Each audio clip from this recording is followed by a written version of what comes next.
So guys, tapos natin yung core natin ng driver unit. Crown 350 watts.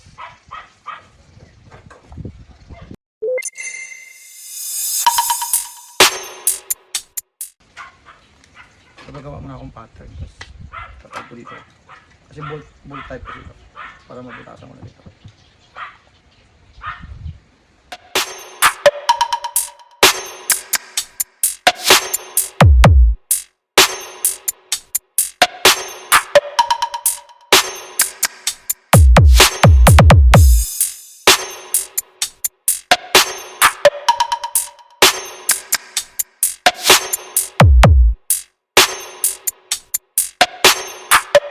So guys, gagamitan natin ng yung feed natin ng 8 inches na Jacamel 860.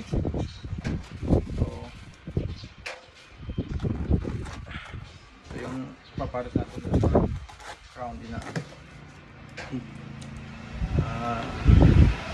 driver natin or tweaker.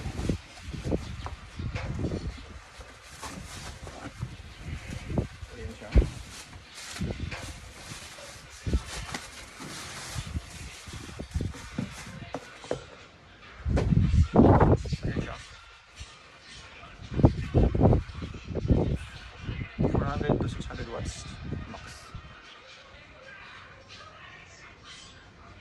Kabit na naman.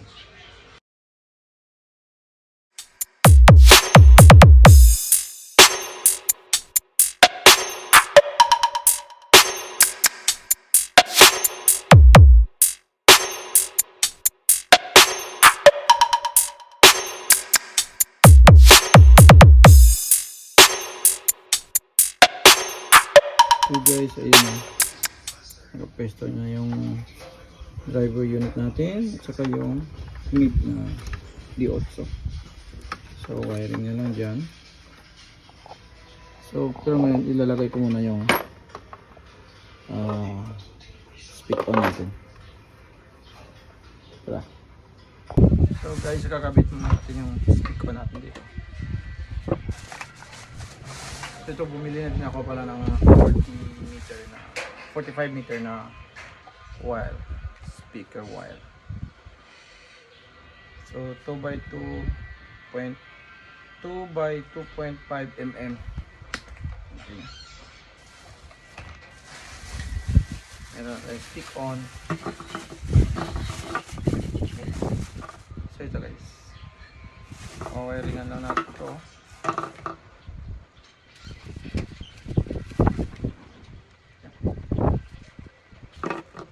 So, dali na lang naman wiring ito. Hanapin na natin yung connection dito. Tapos ipapares na natin yung connection dito sa male. So, ito female. So, kung anong number yung lalagyan natin dito, ganoon din yung number lalagyan natin sa female, male. Nakarolat na natin yan. 1 plus 1 minus and 2 plus 2 minus. So, hanapan na natin. Kasya na yan dito eh. Yan. May ano natin lagyan na wire. Okay, so isin ko muna natin. Kasi pwede naman yung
apatan na siya guys.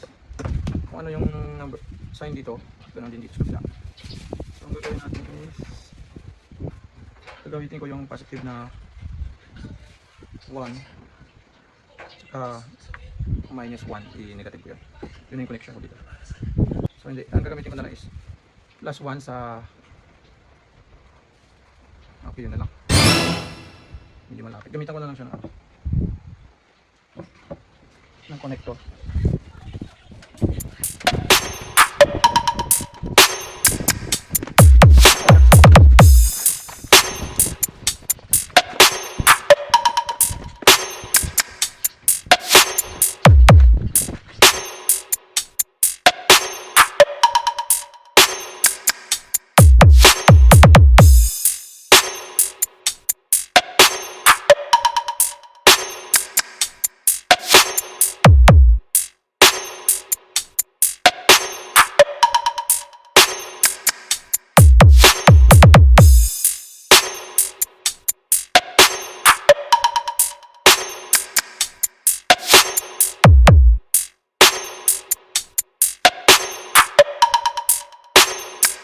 So, the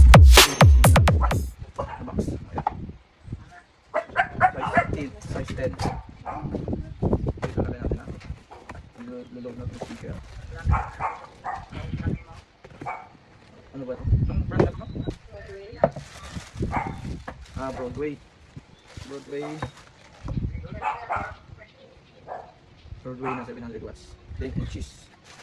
Nagustuhan ko lang dito kasi malaki yung coil. Okay, isang magnet ng pero malaki yung coil. Saka matigas yung ano? Yung foam. Ipay para sa MCB. Tapos naka-diecast na frame. Hindi na siya metal. So kabit na rin.